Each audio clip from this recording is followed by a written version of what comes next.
343 আচার্য Prafulla Chandra road, Kolkata 7/6, স্থাপিত 1300 বঙ্গাব্দ। শ্রীযুক্ত রজত শুক্ল মজুমদার মান্যবরের সুর। আপনার জন্ম পূর্ব বর্ধমান জেলার বেতু গ্রামে। বর্ধমান রাজ কলেজ থেকে ইংরেজি সাহিত্যে সাম্মানিক স্নাতক ও বর্ধমান বিশ্ববিদ্যালয় থেকে স্নাতকোত্তর ডিগ্রি অর্জনের পর ওই বিশ্ববিদ্যালয়ে গবেষণার কাজ শুরু করেন। শৈশব থেকেই সাংস্কৃতিক পরিমণ্ডলে বড় হয়ে উঠেছেন আপনি। এই মুহূর্তে কবি, গীতিকার, কথা সাহিত্যিক, বাচিক শিল্পী এবং কবিতাবন্ধী বা কবিতার চলচ্চিত্রের পরিচালক হিসাবে আপনার নাম সুপরিচিত। ইতিমধ্যে ভারত এবং বাংলাদেশের স্বনামধন্য বিভিন্ন প্রকাশনা সংস্থা থেকে আপনার কবিতা ও গদ্য সাহিত্যের 28টি বই প্রকাশিত হয়েছে, যার মধ্যে একাধিক গ্রন্থ বিভিন্ন সময় বেস্টসেলারের তকমাও পেয়েছে। সাহিত্য জীবনের শুরুতেই মহর্ষিতা দেবী, শঙ্খ ঘোষ, নবনীতা দেবসেন, যোগেন চৌধুরী, অমলান দত্ত, শিবনারায়ণ রায়, শাওরি মিত্র প্রমুখ মনস্বী ব্যক্তির আশীর্বাদ ও স্নেহ সুগম করেছে আপনার চলার পর। আপনার কাব্যগ্রন্থগুলির মধ্যে বিশেষভাবে উল্লেখযোগ্য হলুদ কাগজে তৈরি, হলুদ বেনারসি গন্ধ, বাড়ি ভালোবাসা গ্রাম, আমার তৃষ্ণার জল রক্ত হয়ে আছে, জলের আলপনা, কবরী বাঁধি আর ফুলি প্রভৃতি। উপন্যাস ও গল্প গ্রন্থগুলির মধ্যে রয়েছে নতুন গল্প 25, ভালোবাসায় গোলাপ, পানকৌড়ি ও অন্যান্য গল্প, চাঁদের আলোর দেশে, প্রেমের গল্প, এক ডজন রহস্য গল্প, বাঘের সঙ্গে সেলফি ও অন্যান্য গল্প ইত্যাদি। এছাড়াও সামান্য লেখা, সাগর পাড়ের সাহিত্য ও স্বপ্নভঙ্গের বিশ্বভারতী নামে 3টি প্রবন্ধ গ্রন্থ লিখেছেন আপনি। অভিষ্ঠিত রবীন্দ্রনাথ, বিশ্বভারতী ও তার ভবিষ্যৎ, স্বামী বিবেকানন্দ 700 শতবর্ষের আলো সহ বেশ কয়েকটি গ্রন্থ সম্পাদনাও করেছেন। আপনার সম্পাদনায় একসময় প্রকাশিত হয়েছে বাল্যবান ও ভালোবাসা নামে 2 পত্রিকা। সৌমিত্র চট্টোপাধ্যায়, রুদ্রপ্রসাদ সেনগুপ্ত, দেবশঙ্কর হালদার, পার্থ ঘোষ, গৌরী ঘোষ, ব্রততী বন্দ্যোপাধ্যায়, কৌশিক সেন প্রমুখ বরেণ্য শিল্পীর কণ্ঠে আপনার অজস্র কবিতা অ্যালবামের অন্তর্ভুক্ত হয়েছে। বঙ্গীয় সাহিত্য পরিষদ আপনার মতো একজন গুণী সাহিত্য ব্যক্তিত্ব শিল্পীকে 1432 বঙ্গাব্দের ইলা চন্দ্র স্মৃতি পুরস্কার অর্পণ করতে পেরে আনন্দিত। আপনার সৃষ্টি এগিয়ে চলুক এভাবে। সভাপতি রতন কুমার পণ্ডিত, সম্পাদক প্রবীণ কুমার সর, 8 শ্রাবণ 1432, 25 জুলাই 2025। ধন্যবাদ। শ্রী রজত শুক্ল মজুমদারের হাতে মানপত্রটি তুলে দেবেন পরিষদের কার্যনির্বাহক সমিতির সদস্য শ্রী দীপঙ্কর মল্লিক।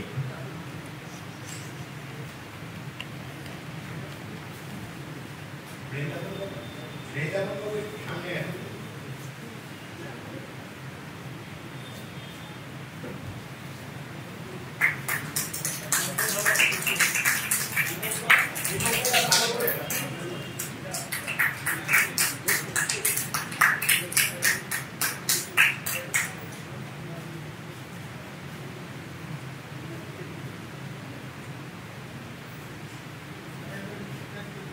শ্রী রজত শুক্ল মজুমদারের হাতে উপহার সামগ্রী তুলে দেবেন পরিষদের প্রাক্তন সহসভাপতি শ্রী বৃন্দাবন চন্দ্র কুণ্ডু এবং পরিষদের আয় ব্যয় উপসমিতির মাননীয় সদস্য শ্রী ভবতোষ চট্টোপাধ্যায়। আমি দুজনকেই মঞ্চে আসতে অনুরোধ জানাচ্ছি।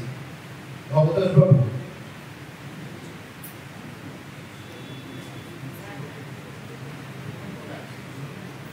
সহায়তা করছেন সহ গ্রন্থাগারী সৌমিক মন্ডল।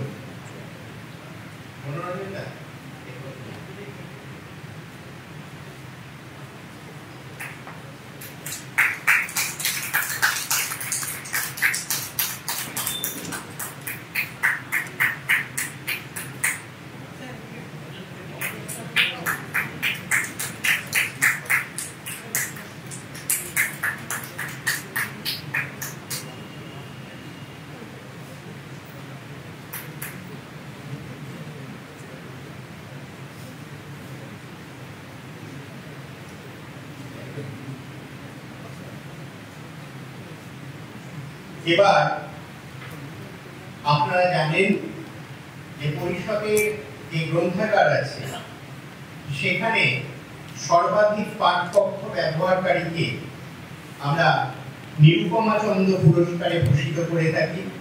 এই পুরস্কারের অর্থমূল্য ৫,০০০ টাকা। এবার সর্বাধিক পাঠপত্র ব্যবহারকারী হিসেবে এই পুরস্কার পাচ্ছেন শ্রী প্রসেনজিৎ ঘোষ। আমি তাকে মঞ্চে আসতে অনুরোধ জানাই। তার হাতে এই অর্থ তুলে দেবেন বঙ্গীয় সাহিত্য পরিষদের মাননীয় কোষাধ্যক্ষ শ্রী মনোরঞ্জন সর্দার। তাকে সহায়তা করবেন পরিষদ কর্মী শ্রীমতী কোয়েল ঘোষ।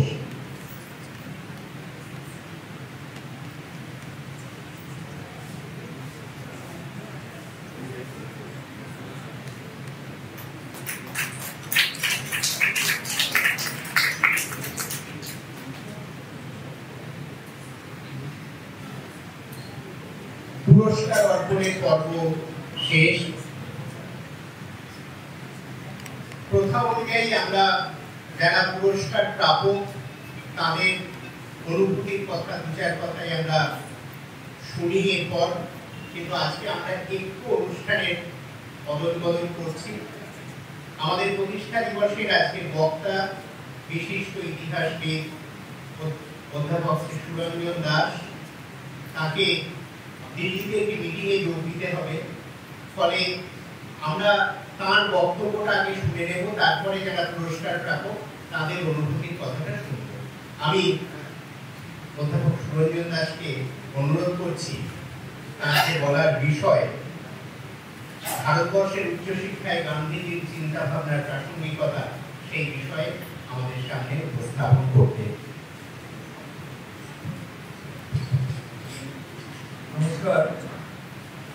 আজকে সভার সভাপতি মহাশয় অতুল কুমার মন্ত্রী মহাশয়, আজকের মঞ্চে উপস্থিত বিদ্যার্থী যার মধ্যে রয়েছেন অন্যতম হচ্ছে অমিত আচার্য মহাশয়। অমিত আচার্যকে অনেকদিন বাদে দেখা হচ্ছে।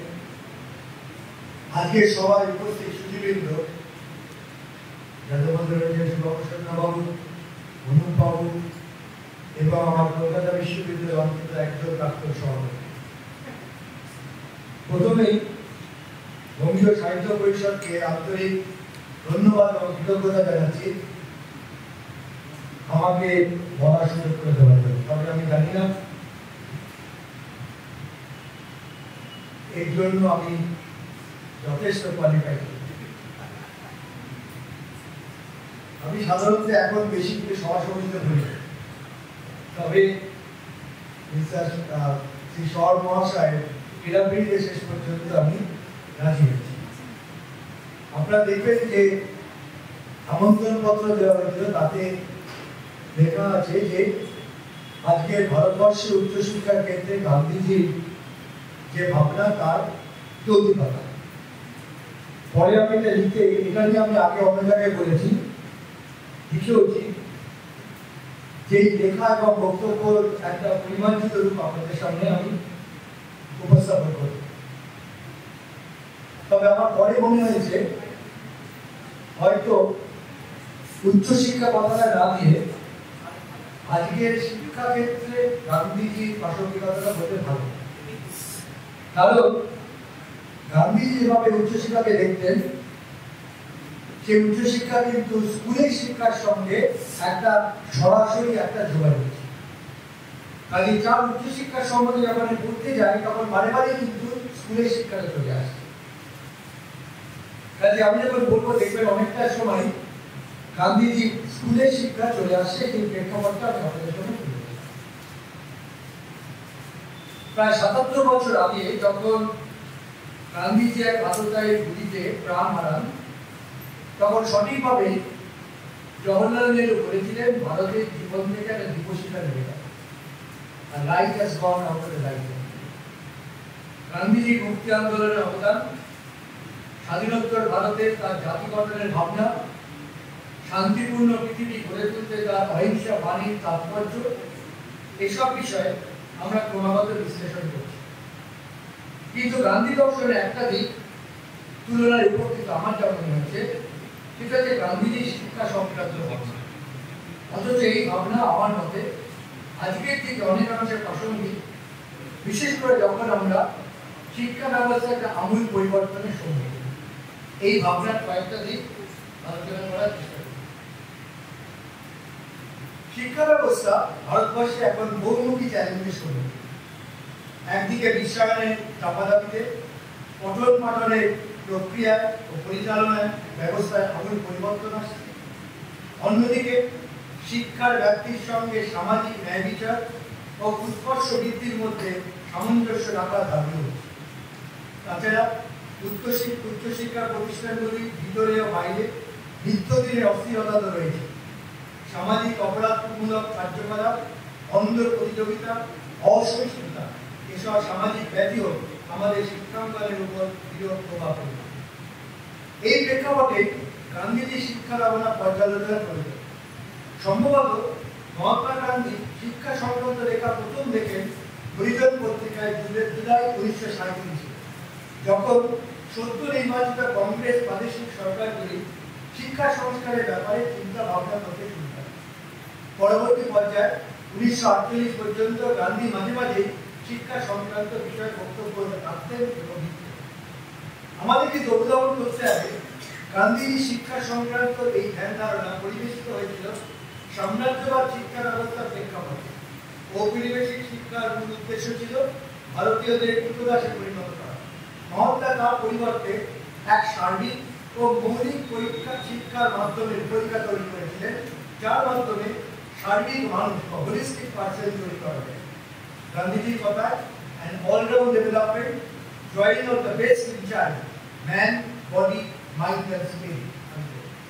শিক্ষার মাধ্যমে গান্ধীজি কখনই সরাসরি চাকুরি বা ব্যবসায়িক প্রতিষ্ঠানে কাজ তৈরি করতে চান, বরং তার লক্ষ্য ছিল নতুন সম্পূর্ণ মানুষ তৈরি করা, যাদের মাধ্যমে তার ভাষায় ও the value system and lifestyle of the British Raj can be replaced by a simpler and more spiritual communal life, community life.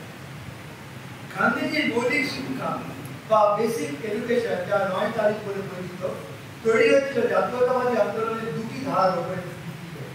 এক স্বরাজ স্বাধীনতা ও দ্বিতীয় বর্ণভিত্তিক শিক্ষা ব্যবস্থার উপর আঘাত আনবে। কিভাবে? কারিগরি শিক্ষার মাধ্যমে মহাত্মা গান্ধী চেয়েছিলেন কাজের মর্যাদার উপর গুরুত্ব আরোপ করা ও নিজের হাতে কাজ করার মাধ্যমে শিক্ষার্থীদের চিন্তা করার শক্তি ও দেহ চর্চার মধ্যে সম্পর্ক স্থাপন করা। 11 জুলাই 1929 সালে ইয়াং ইন্ডিয়া তৈরি লিখলেন, the so-called knowledge of the 3 arts that is at present given in government schools is of little use to the boys and girls in afterlife. Most of it is forgotten inside of 1 year, is only for want of use. But in a vocational training, in keeping with the surroundings was given to the children, they will not only repay the expenses incurred in the school, but to turn their training to use in afterlife. আজকের দিনে যখন আমরা কারিগরি শিক্ষা বা vocational এডুকেশনের উপর আলোচনা করছি, তখন গান্ধীজি যে প্রেক্ষাপটে কারিগরি শিক্ষার গুরুত্ব উদ্ভাবন করেছিলেন, সেই ব্যাপারটা কি আমরা চিন্তা করছি? বোঝা যায়। কিন্তু যখন মূল স্রোতে শিক্ষার অগ্রগতি ও আধুনিকতার অগ্রগতি সত্ত্বেও জাতপাতের পরিস্থিতি এখনো শক্তিশালী, তখন গান্ধীজির ভাবনাটা আমার কাছে চিন্তার প্রয়োগের ক্ষেত্রে একটা গুরুত্বপূর্ণ অবদান রাখতে পারে। আমরা দেখতে পাচ্ছি গান্ধীজি পুঁথিগত বিদ্যা থেকে চরিত্র গঠন ও কিছু মৌলিক মূল্যবোধের, যেরকম অহিংসা, সহনশীলতা ও সত্যের একাগ্রতার উপর জোর দিয়েছিলেন।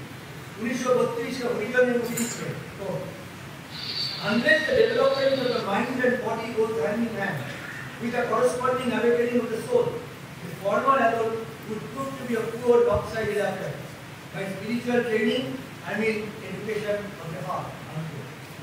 স্কুল শিক্ষা প্রসঙ্গে গান্ধীজি আরেকটা ভাবনা উল্লেখ না করে পাচ্ছি না।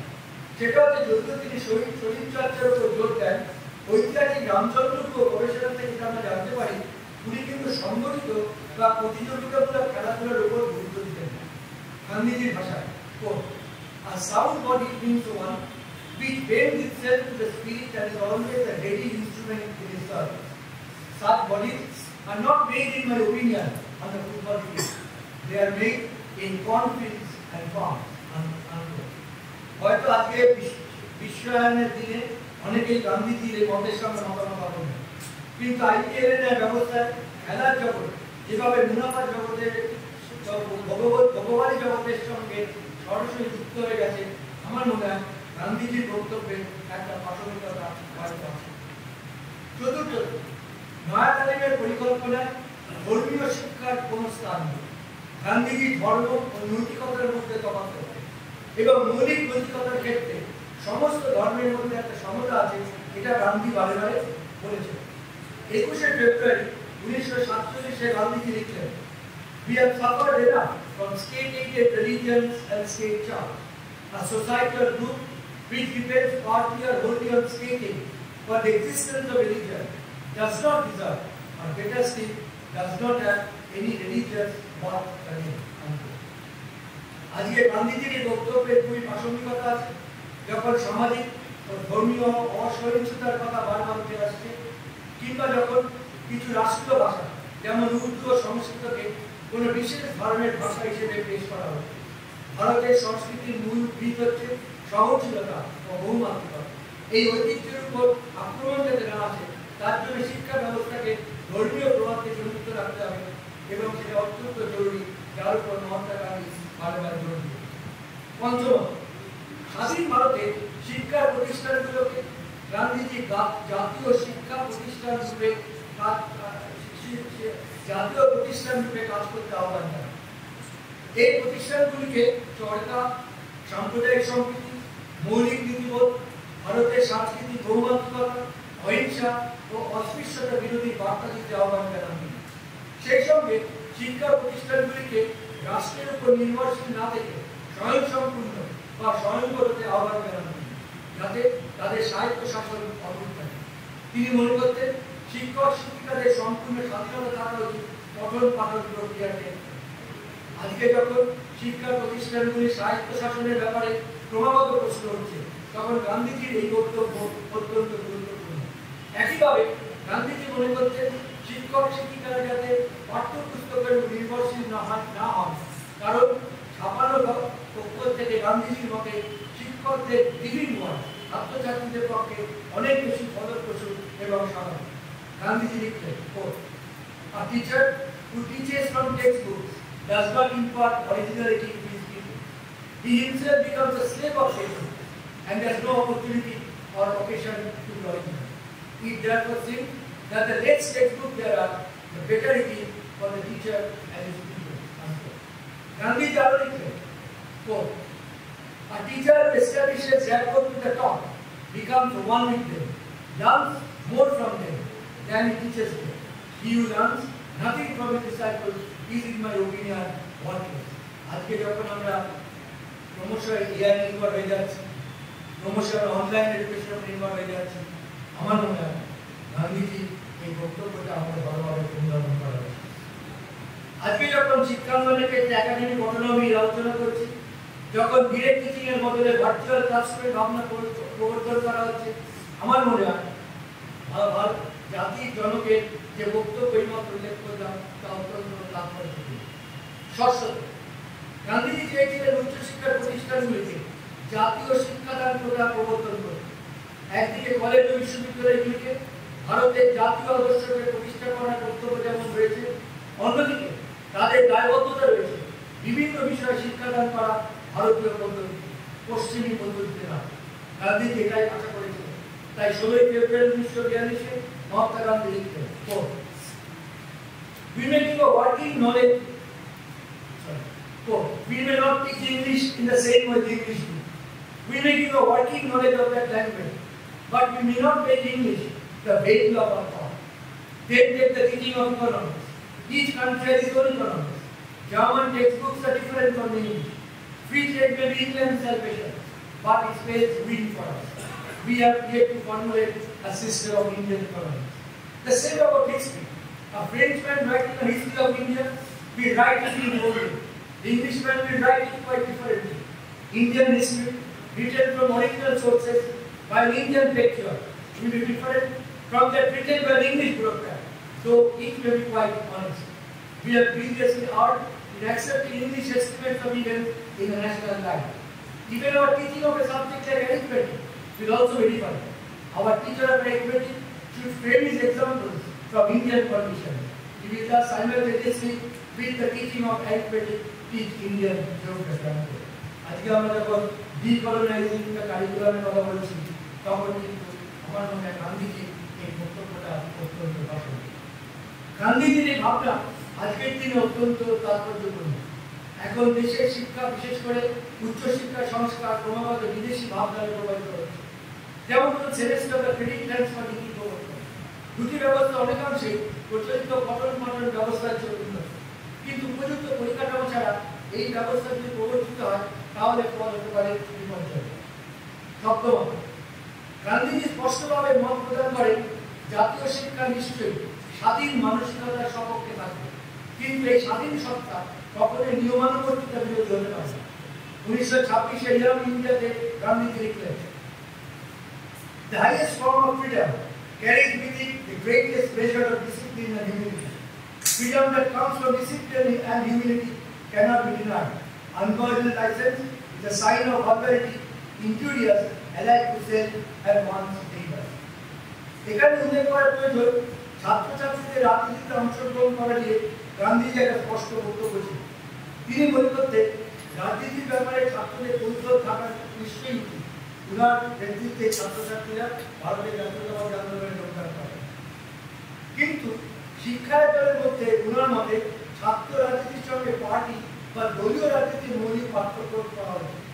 শিক্ষা প্রতিষ্ঠানের সঙ্গে ছাত্র রাজনীতিতে যে কংগ্রেস ও কমিউনিস্ট প্রচারিত না দেখে গান্ধীজি বলছেন প্রকৃত ছাত্র স্বার্থ ভিত্তিক রাজনীতি সংগঠিত হওয়া উচিত। এটাই ছিল গান্ধীজির অভিমত। গান্ধীজি মনে করতেন যতদিন একজন ছাত্র বা ছাত্রী থাকবে ততদিন তার মূল কাজ হওয়া উচিত জ্ঞান লাভ করা, যে জ্ঞানের ভিত্তিতে সে সমাজ ও দেশকে সেবা করতে পারবে। উনি মনে করতেন দলীয় রাজনীতিতে ছাত্রদের অংশগ্রহণ করা উচিত, ছাত্র জীবন সমাপ্ত হবে, তা না হলে শিক্ষা প্রতিষ্ঠানের সঙ্গে সম্পর্ক ছেদ করে ছাত্র সমাজকে দলীয় রাজনীতিতে যোগ দেওয়া উচিত, যেরকম ঘটেছিল অসহযোগ ও আইন অমান্য আন্দোলনের সময়।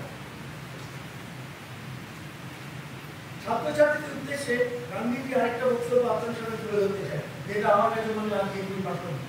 উনি দেখেন আবার এই উদ্ধৃতিটা শৈলেশ বন্দ্যোপাধ্যায়ের অনুবাদ।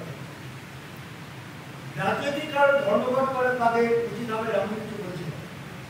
নেতা অবশ্য কিন্তু তাদের থাকবে, তবে নেতার প্রতি তারা অনুরাগ দেখাবে তার সৎ গুণাবলী অনুসরণ করে।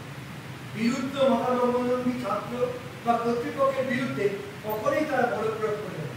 এই বিশ্বাস তারা থাকা চায় যে সংগতি সম্পন্ন হলে এবং তাদের আচরণ সৌহার্দ্যপূর্ণ হলে তাদের বিজয় অনিবার্য।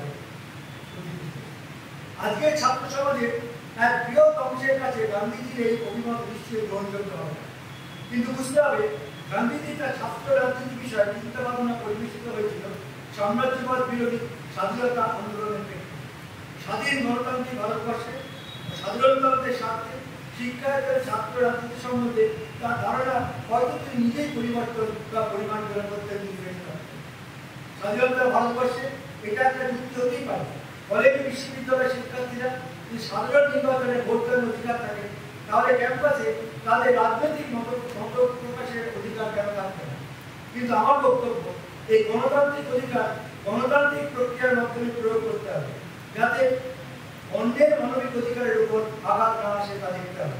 আমি আমার গণতান্ত্রিক অধিকার প্রয়োগ করতে অন্যের গণতান্ত্রিক অধিকারের উপর হস্তক্ষেপ করবো, এটা কখনোই কম নয়। আজকে জাতীয় ও আন্তর্জাতিক প্রতিযোগিতার যুগে ছাত্রছাত্রীদের এটাও সহপাঠী ছাত্রীদের সঙ্গে তারা যথোচিত ন্যায়সঙ্গত ও সৌজন্যপূর্ণ আচরণ করবে। বিকৃতভাবে গান্ধীজির শিক্ষা সংক্রান্ত বক্তব্য যেটা আলোচনা করলাম তার থেকে আজকের প্রেক্ষাপটে দুটি সূত্রের উপর জোর দিয়ে আমি আমার প্রতিবেদন শেষ করতে চাই।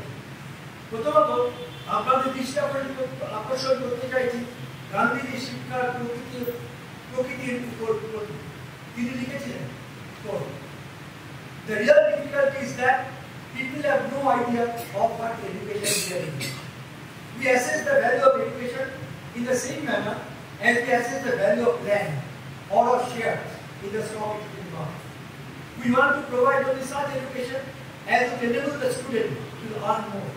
We hardly give any thought to the improvement of the character of the educated. The girls, we say, do not have to earn, so they should not be educated. As long as such ideas persist, there is no hope of our ever knowing the true value of education. আমি মনে করি তার এই প্রতিবেদন কার্যের জন্য বর্তমান বাজারে অর্থনীতি ও বিশ্বায়নের পটভূমিতে যখন শিক্ষা ক্রমাগত অন্যে পরিণত হচ্ছে, যখন আমরা আত্মকেন্দ্রিক ও ভোগবাদী হয়ে যাচ্ছি, যখন আমরা ক্রমাগত অন্য প্রতিযোগিতার দাসে পরিণত হচ্ছি, গান্ধীজির এই বক্তব্য অত্যন্ত প্রাসঙ্গিক। বিশেষ করে যদি আমরা বিশ্বাস করি শিক্ষার মূল ভিত হওয়া উচিত মূল্যবোধ জাগিয়ে তোলা, এবং যদি আমাদের উদ্দেশ্য হয় শিক্ষাকে হাতিয়ার করে প্রকৃত মানুষ তৈরি করা, যার মাধ্যমে এই পৃথিবীকে আমরা একটা সুস্থ পৃথিবীতে পরিণত করতে পারি। বিজ্ঞান প্রযুক্তির যুগে শিল্পের সঙ্গে উচ্চশিক্ষার সংযোগ নিশ্চিত হবে। ডিগ্রি লাভের পর শিক্ষার্থীদের চাকরি লাভের পথ যাতে সহজ হয় তাও নিশ্চিত করা প্রয়োজন। কিন্তু প্রশ্ন হচ্ছে, এর অর্থ কি? উচ্চশিক্ষার মূল উদ্দেশ্য হবে অর্থনৈতিক সম্পদ সৃষ্টি যোগান দেওয়া? নিশ্চয়ই না।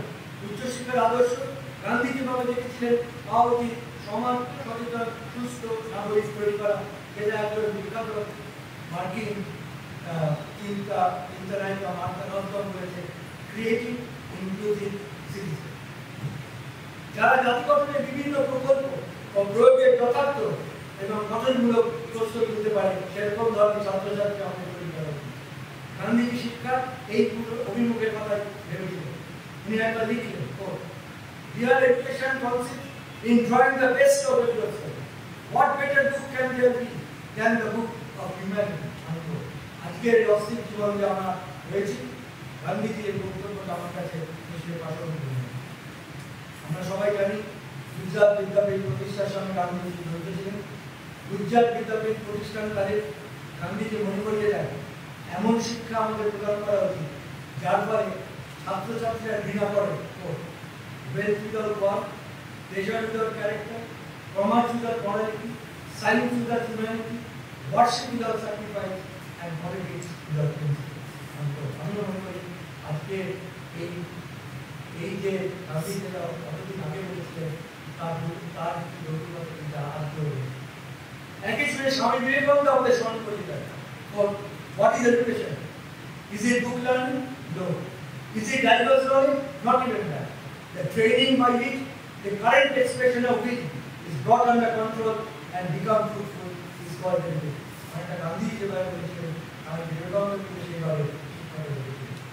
একইভাবে আধুনিক শিক্ষাবিদ নোয়াম চমস্কি বলেন, I quote, education should be a liberating force that teaches you to care about somebody else. Albert Einstein মনে করিয়ে দেন, quote, the important thing for education is not to stop questioning. এবং এই liberal education প্রদান করার প্রকৃত ক্ষেত্র college ও বিশ্ববিদ্যালয়, which should emerge as spaces for debates, deliberation, discussion, reinvention and rediscovery. এবং যদি মহাত্মা গান্ধী ও অন্যান্য মনীষীদের যাদের নাম উল্লেখ করতাম ভাবধারায় দীক্ষিত হয়ে আমরা উচ্চশিক্ষা প্রদান করতে হই, তাহলে আমরা প্রকৃত গণতান্ত্রিক দায়িত্বশীল সচেতন এবং সৃজনশীল নাগরিক তৈরি করতে পারবো। এবং এরকম ধরনের নাগরিক তৈরি করলে আমাদের গণতান্ত্রিক ভিত শক্তিশালী হবে। আবার গান্ধীজির কথা উদ্ধৃতি করে তিনি বলতেন, the aim of university education should be to turn out true servants of the people who will live and die for the country's freedom. এটা ভুলে গেলে চলবে না যে 2000 আগামী কয়েক বছরের মধ্যে ভারতবর্ষ এমন একটা দেশ হবে যেখানে সব থেকে বেশি তরুণের সংখ্যা থাকে, তরুণ সংখ্যা। এবং আমি মনে করি আমাদের যারা উচ্চশিক্ষা বা শিক্ষা জগতের সঙ্গে যুক্ত, গান্ধীজি যে বক্তব্য রেখে গেছেন সেগুলো মাথায় রেখে এমন একটা পথ অবলম্বন করা যাতে যেটা গান্ধী বলেছিলেন একজন ছাত্র বা ছাত্রী ক্রিয়েটিভ ইন্ডিভিজুয়াল হয়, থিঙ্কিং ইন্ডিভিজুয়াল হয়, যে নিজের কথাটাই ভাববে না, অন্যের কথা ভাববে, দেশের কথা ভাববে, পৃথিবীর কথা ভাববে, তাহলে কিন্তু শিক্ষার দ্বারে আমরা সাকসেসফুল হব। দ্বিতীয়ত গান্ধীজির আরেকটা দৃঢ় বিশ্বাস যেগুলো আমি যা উচিত দিলাম তার থেকে বেরিয়ে আসছে, তিনি আধুনিকতাকে স্বাগত জানিয়েছিলেন, কিন্তু সে আধুনিকতাকে স্বাগত জানাতে তিনি কখনোই ঐতিহ্যকে সম্পূর্ণভাবে ত্যাগ করেন। উনি চেয়েছিলেন আধুনিকতা ও ঐতিহ্যের একটা মিলন ক্ষেত্র, যাকে আধুনিক বিশ্লেষকরা বলছেন ট্র্যাডিশনাল মডার্ন। আজকে বিশ্বায়নের যুগে একটা দেশ বা একটা সংস্কৃতির সঙ্গে অন্য দেশ বা অন্য সংস্কৃতির আদান প্রদান অবশ্যক করে। পৃথিবী একটা ছোট গ্রামে পরিণত হয়েছে, কিন্তু আমাদের সতর্ক থাকা উচিত যে উন্নত দেশের সঙ্গে আদান প্রদানের ফলে ভারতের ন্যায় উন্নয়নশীল দেশের ভারতের দেশ ভারতবর্ষ মতো দেশের পায়ের তলা মাটিটা যাতে সরে না যায়। এই প্রেক্ষাপটে গান্ধীজি 1 জুন 1921 উদ্যান ইন্ডিয়া লিখলেন, I do not want my house to be walled in on all sides, that my windows to be starved. I want the cultures of all the lands to be blown about my house as freely as possible. But I refuse to be blown off my feet by anyone. I refuse to live in other people's houses as an interloper, a beggar, or a slave. আমরা একটা উদাহরণ দিচ্ছি। আমরা যখন ছোট ছিলাম, পশ্চিমে বসে আমরা রবীন্দ্রসদন যেতাম, এখনো যুবতীরা যায়। 2 বছর আগে একটা বেসরকারি বৈদ্যুতিক মাধ্যম যারা রবীন্দ্রসদনে গিয়েছিলেন, তারা যে যুবতীরা ওখানে বসে আছেন, তাদের 2টো প্রশ্ন করেছে, রবীন্দ্রনাথ কেন নোবেল প্রাইজ পেয়েছিলেন এবং কবে নোবেল প্রাইজ পেয়েছিলেন। 70% যুবতীদের উত্তর দিতে হবে। আমরা যখন ছোট ছিলাম, তখন যখন আমরা পড়তে শিখলাম, তখন আমরা বিভূতিভূষণ দিয়ে শুরু করেছিলাম, আমরা বিদ্যাসাগর করেছিলাম, আমরা প্রেমচাঁদ করেছিলাম, আমরা নজরুল করেছিলাম। কিন্তু আজকে একজন যুবক বা যুবতী সে প্রথম পড়তে শেখে, সে প্রথমে স্পাইডারম্যান বা হ্যারি পটারে চলে যায়। আমি স্পাইডারম্যান বা হ্যারি পটারের বিরোধী না, কিন্তু একটা ছোট ঘটনার প্রতি আপনাদের আকর্ষণ করছি। 2 বছর আগে একটা ছোট ছেলে তার ওই স্পাইডারম্যানকে অনুকরণ করতে গিয়ে তার দোতলার জানলা বা বারান্দা থেকে নামতে তার প্রাণটা চলেছে। আমি যখন আজ বিদেশে যাই, তখন থেকে সেখানকার ছাত্রছাত্রীদের নতুন করে শেখানো হচ্ছে কীভাবে চর্চা, কীভাবে ডিকেন্স, কীভাবে শেষ পড়া হচ্ছে, কীভাবে শেক্সপিয়ার পড়া হচ্ছে। কিন্তু আমরা কি সিদ্ধান্ত করতে পারি আমাদের বাংলা ভাষার যে ঐতিহ্য, আমাদের বাংলা সংস্কৃতির যে ঐতিহ্য, আমাদের বাংলা সাহিত্যের যে ঐতিহ্য, এটা আমরা আমাদের ছাত্রছাত্রী, আমাদের সন্তানদের মধ্যে জানাতে পারি। এটা কিন্তু আজকে একটা গভীর সাংস্কৃতিক সমস্যা। নিশ্চয়ই আমরা একটা বিশ্বায়নের যুগে বাস করছি, ইনফরমেশন টেকনোলজিতে বাস করছি, সেটা করতে গিয়ে যাতে আমাদের নিজের সত্তাটা না হয়, সেটা কিন্তু আমাদের লক্ষ্য রাখতে হবে। গান্ধীজি কিন্তু বারে এগিয়ে দৃষ্টি রাখতে হবে। অর্থাৎ কুপবন্ধুকরণ নিশ্চয়ই থাকবে। বিদেশি বিশ্ববিদ্যালয়ের সঙ্গে শিক্ষা ও গবেষণা ভিত্তিক প্রতিযোগিতা তো আমাদের সংসার থাকার কোনো কারণ নেই, কিন্তু যতক্ষণ এই প্রতিযোগিতা হবে সমতার ভিত্তিতে, আমাদের দেশের মাটিতে বিদেশি বিশ্ববিদ্যালয়ের জন্য এক নিয়ম ও দেশের বিশ্ববিদ্যালয়ের জন্য আরেক নিয়ম, এরকমটা হলে আমরা নয় সাম্রাজ্যবাদের শিকার হব। স্বাধীন রাষ্ট্রের আর্থিক সাহায্য কিন্তু স্বাধীনভাবে পরিচালনার মাধ্যমে আমাদের বিশ্ববিদ্যালয়গুলোকে যদি বিদেশি অভিজ্ঞতা ও জ্ঞান দেশীয় প্রেক্ষিতে কাজে লাগানো যায়, তাহলে আমরা এমন ছাত্র সমাজ তৈরি করতে পারবো যারা কেবল নিজেদের বিষয়ে দক্ষ হবে না, একই সঙ্গে পরে সমাজে সচেতন নাগরিক। আমি আমার প্রতিবেদন শেষ করবো আপনাদের আরেকটি বিষয়ে দৃষ্টি আকর্ষণ করব। এটাও তো বলতে বোঝাবে না গান্ধীজির শিক্ষা ভাবনা ও গুরুদেব রবীন্দ্রনাথ ঠাকুরের শিক্ষা ভাবনার মধ্যে কিন্তু মৌলিক মিল আছে। কয়েকটি উদাহরণ দিচ্ছি। গান্ধীজি না কবিগুলোর সার্বিক শিক্ষার উপর জোর দিয়েছিলেন, তাই তিনি লিখলেন, সুশিক্ষা লক্ষণ এই যে তা মানুষকে অভিভূত করে না, তা মানুষকে মুক্তিদান করে। আবার 1937-এ কবিগুরু কলকাতা বিশ্ববিদ্যালয়ের সমাবর্তন অনুষ্ঠানে দীক্ষান্ত ভাষণ, এটা প্রথম একজন কলকাতা বিশ্ববিদ্যালয় বাংলায় দীক্ষান্ত ভাষণ দিলেন। 1937 সেটা বলেছিলেন, তা স্মরণ করে দিতে চাই। উনি বলতেন, নিজের শ্রেষ্ঠতার দ্বারা অন্যের শ্রেষ্ঠতাকে আমরা জানাতে পারি, তাতেই মঙ্গল আমাদের ও অন্যের। আবার গান্ধীজির ন্যায় কবিগুলো বিদেশি শিক্ষা ব্যবস্থার অন্ধ অনুকরণের বিরোধিতা করে, তাই তিনি স্বদেশী সমাজে লিখলেন, বিদেশি শিক্ষা, বিদেশি সভ্যতা আমাদের মনকে, আমাদের বুদ্ধিকে যদি অভিযুক্ত না করে পেত, তবে আমাদের সামাজিক সংগ্রামরা এত সহজে দূর করতে পারে।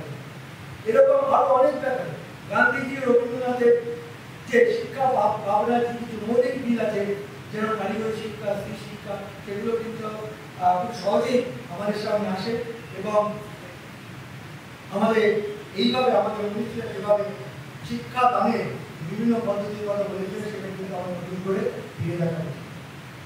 আমার এই প্রতিবেদন নিজের উপলব্ধির কথা দিয়ে শেষ করতে চাই। আমরা যারা বিশ্ববিদ্যালয়ের পরিচালনার সঙ্গে যুক্ত, অনেক সময় ক্যাম্পাসে বা ক্যাম্পাসের বাইরে ঘটনা হতাশা হয়ে তো প্রশাসন থেকে দায়মুক্ত হওয়ার ইচ্ছে প্রবল হয়। কিন্তু আবার ভাবি, আইনি ঘেরাটোপের মাধ্যমে থেকে প্রগতিশীল জাতীয়তাবাদী গণতান্ত্রিক ও সহিষ্ণুতার মূল্যবোধে আশ্রিত শিক্ষিত সমাজ গঠনের প্রক্রিয়ার সঙ্গে যুক্ত থাকতে পারি, তাহলে সামাজিক দায়বদ্ধতা হয়তো কিছুটা পালন করতে পারবে। বিশেষ করে যখন আমাদের দেশবাসী মাত্র 29% উচ্চশিক্ষার আঙিনায় প্রবেশ করতে সক্ষম। শিক্ষার্থীর প্রশাসন হিসেবে এটা করার প্রয়োজন মনে করি অনেক ক্ষেত্রে আটকে যায়, অস্বস্তিতে ভুগেছি। তখন নতুন করে কিন্তু মানবিক শক্তি পাই গান্ধীজির পরামর্শ স্মরণ করে এবং নিজের ওপরে আস্থা হারানো না হয়। গান্ধীজি বলেছিলেন, live as if you were to die tomorrow, learn as if you were to live forever. এটা আমার সবসময় মনে হয়েছে। তখন বিভিন্ন কারণে ক্যাম্পাসের বিভিন্ন যাওয়ার সময় উত্তপ্ত বোধ করি, কিন্তু তখন কখনো রবীন্দ্রনাথের মতো মানুষের উপরে আমি তখন আস্থা হয়।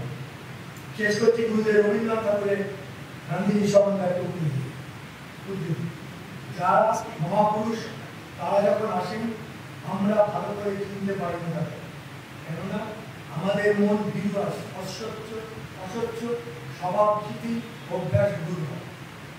মনেতে সেই সহজ শক্তি নেই যাতে করে মহৎকে সম্পূর্ণ বুঝতে পারে, গ্রহণ করতে পারে।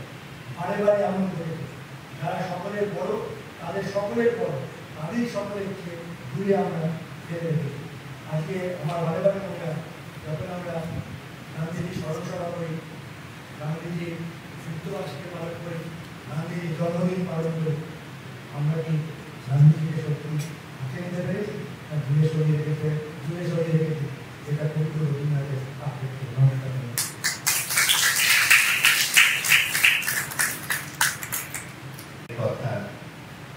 স্যারকে অসংখ্য ধন্যবাদ।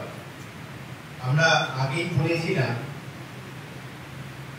আমরা একটু অনুষ্ঠানের বদল করেছি সূচিতে। আমরা এই প্রতিষ্ঠা দিবসের বক্তব্যের পর এবার আমরা শুনে নেব আজকে যারা পুরস্কার প্রাপক তাদের অনুভূতি দু চার কথা। আমি প্রথমেই আহ্বান জানাবো শ্রী মলয় শঙ্কর ভট্টাচার্যকে, যিনি রাখাল দাস বন্দ্যোপাধ্যায় স্মৃতি পুরস্কার পেলেন। খুব সংক্ষেপে তার অনুভূতির কথা তিনি যদি আমাদের সামনে ব্যক্ত করেন।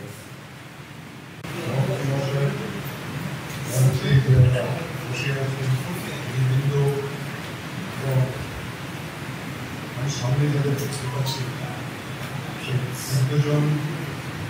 এবং স্বজন সবাইকে নমস্কার জানাই। আজকে বিশেষ করে কৃতজ্ঞতা এবং ধন্যবাদ জানাই বঙ্গীয় সাহিত্য পরিষদের সভাপতি, সম্পাদক, সমস্ত সদস্য এবং আজকে সংগঠকদের। আমি পুরস্কারের জন্য অত্যন্ত কৃতজ্ঞ। এখানে উপস্থিত সবাইকে আমি প্রণতি এবং কৃতজ্ঞতা জানাই। নমস্কার।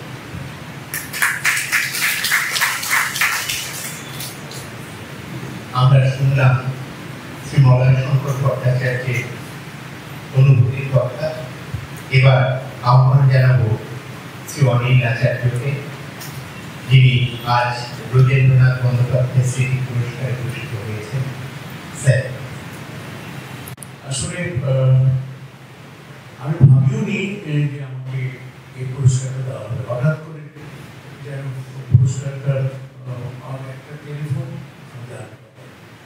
তো এখানে যারা আছেন তারা প্রায় সবাইকে আমি চিনি। আমাদের কলেজ থেকে একসঙ্গে আড্ডা মেরেছি, আমার বন্ধুরা হয়ে গেছেন। আমি নাম করে কারোর কথা বলছি না।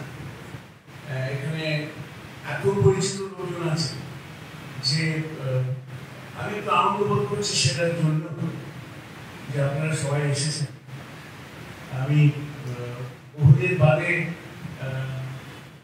গান্ধীর উপরে রবীন্দ্রনাথ প্রসঙ্গে বক্তৃতা শুনে খুব ভালো লাগে। সরঞ্জনের বক্তৃতা আমাকে শুনে শিক্ষা ব্যবস্থা নিয়ে অনেক কথা বলার আছে, অনেকে অনেক ব্যাপারে একমত হবে, দ্বিমত হবে, সময় খুব খারাপ।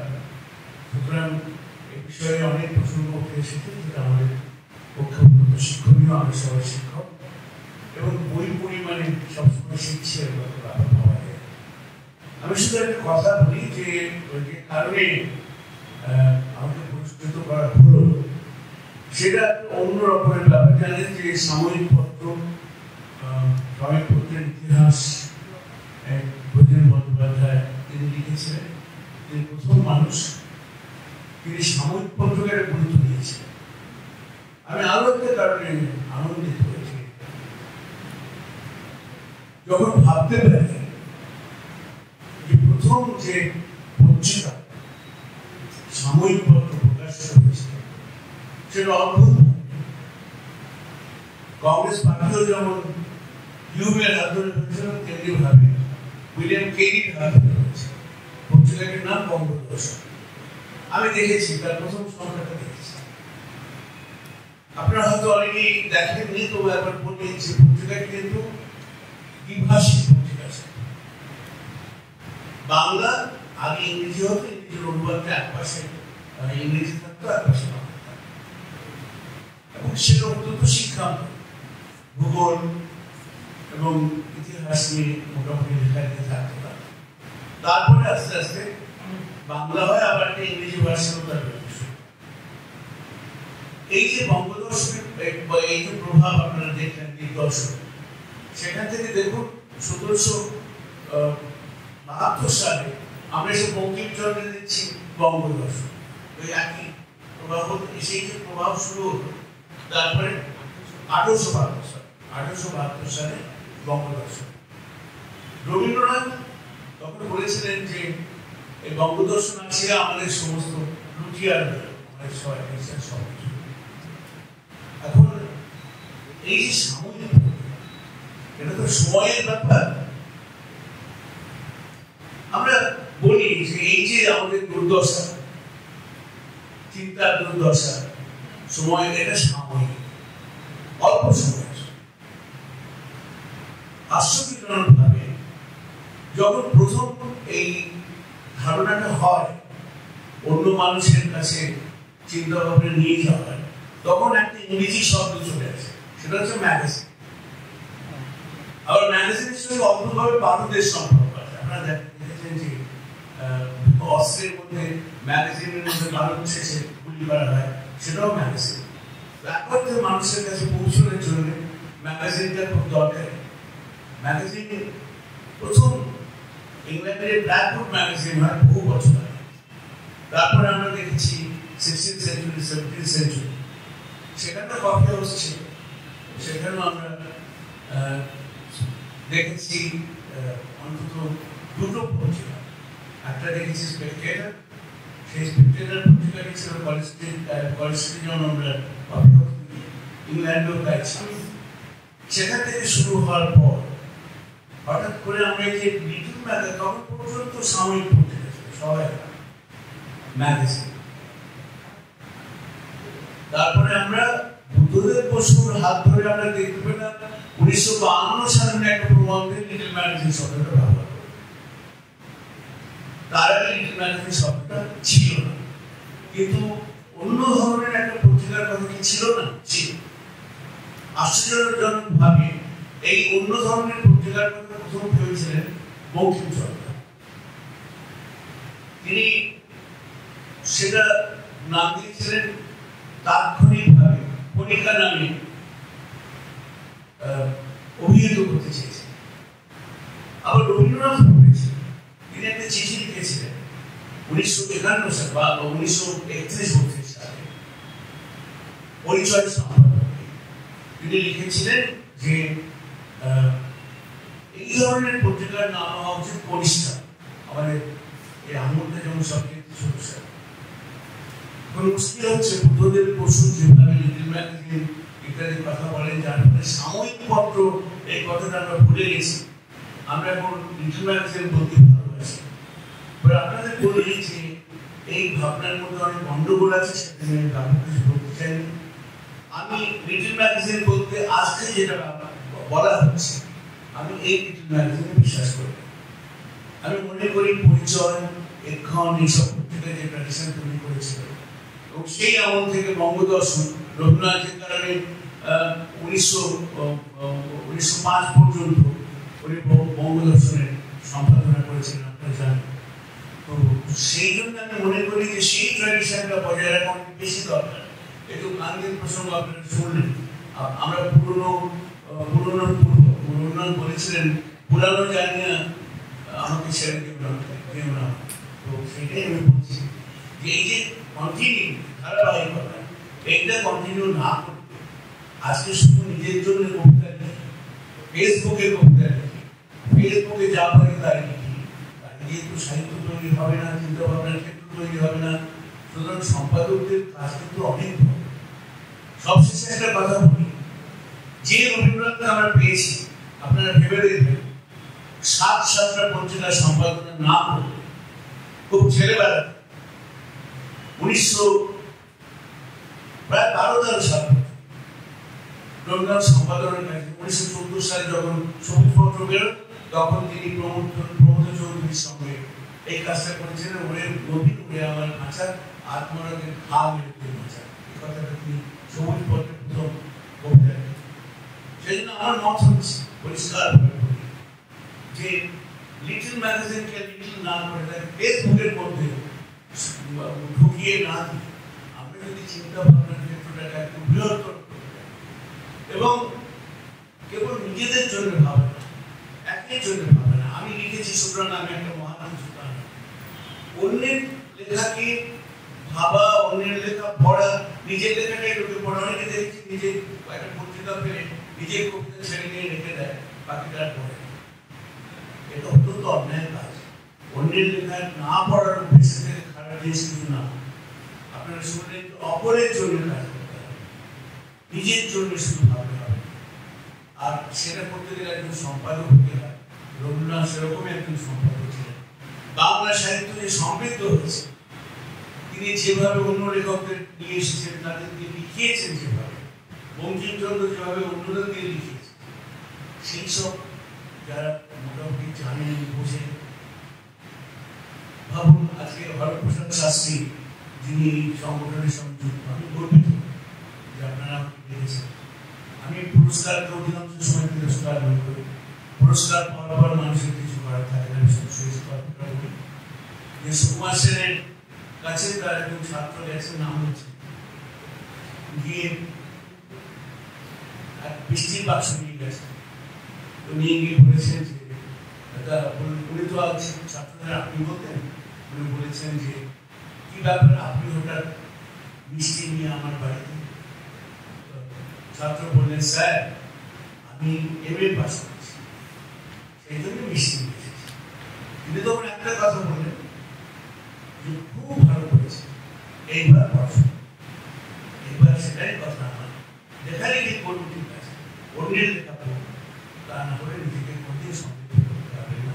সেই জন্য সম্পাদকের চোখে গুণাগুণ বিচার করে পড়াশোনা করা উচিত।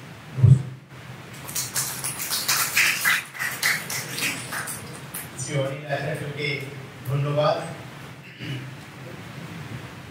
আমরা আর দুজন পুরস্কার প্রাপকের অনুভূতির কথা শুনবো, তার মাঝখানে একটা ছোট্ট কাজ করে নেব।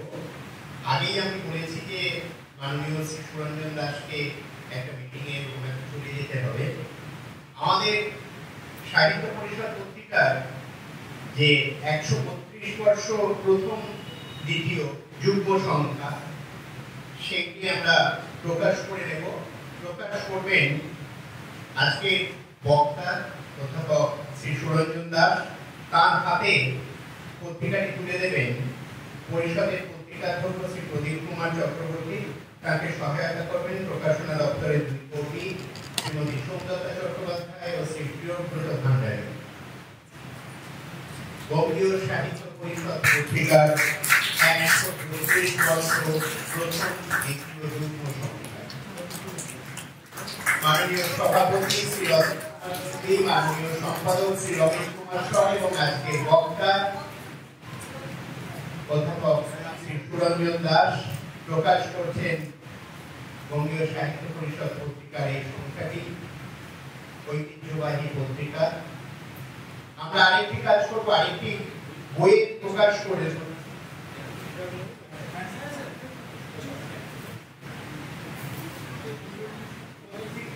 আমি সুন্দরতার প্রিয়ব্রতকে বলছি পত্রিকাগুলো একটু সবার হাতে মঞ্চে যারা রয়েছেন দিয়ে দিতে। স্যার একটা বই, বঙ্গীয় সাহিত্য পরিষদের ৭৫তম বর্ষে স্মারক গ্রন্থ প্রকাশিত হয়েছিল, যেটি অনেকদিন থেকে পাওয়া যাচ্ছিল না, সেটি আবার পুনর্মুদ্রণ করা হয়েছে। সেই বইটিও আমি আনুষ্ঠানিক প্রকাশ করতে অনুরোধ জানাবো অধ্যাপক শ্রী সুরঞ্জন দাসকে।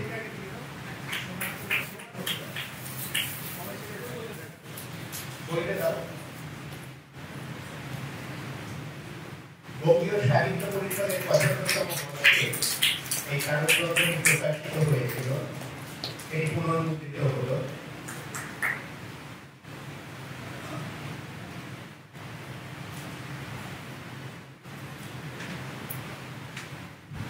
আমাদের বই প্রকাশের এই অনুষ্ঠানটি ছিল।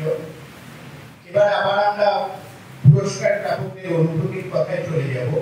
এবার আমি আহ্বান জানাবো শ্রী শিবশঙ্কর ঘোষকে, তিনি অর্চনা চৌধুরী স্মৃতি পুরস্কার প্রাপক।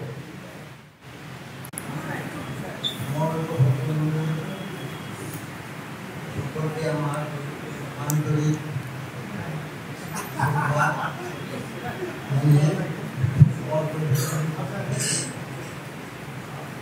আসলে ব্যাপার হচ্ছে কি, আমাকে হালকা করে বলছি যে নিজের সম্পর্কে বলতে যাওয়া নিজের ভাই নিজের সেটা কি কাম্য নয়, বা আমি সেই করতে যাবো না, কেননা আমার পরিচয়ের সমৃদ্ধ রেখে দিয়ে দেওয়া হয়েছে, কারণ সবাই আমরা জেনারেশন আমি ক্লিয়ার করি।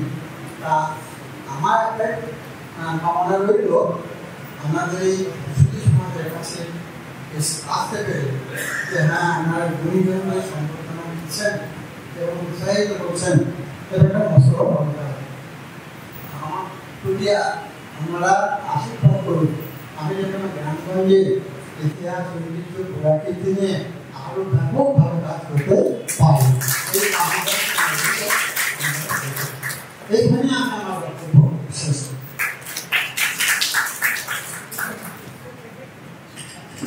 স্যারকে অসংখ্য ধন্যবাদ। এই অশীতিকর বয়সেও তিনি যেভাবে নিরন্তর শহর থেকে গ্রাম, গ্রাম থেকে শহর ঘুরে বেরিয়ে কাজ করছেন, স্যার আপনাকে প্রণাম জানাই। এবার অনুভূতির কথা ব্যক্ত করতে অনুরোধ জানাই শ্রী রজত শুক্ল মজুমদারকে।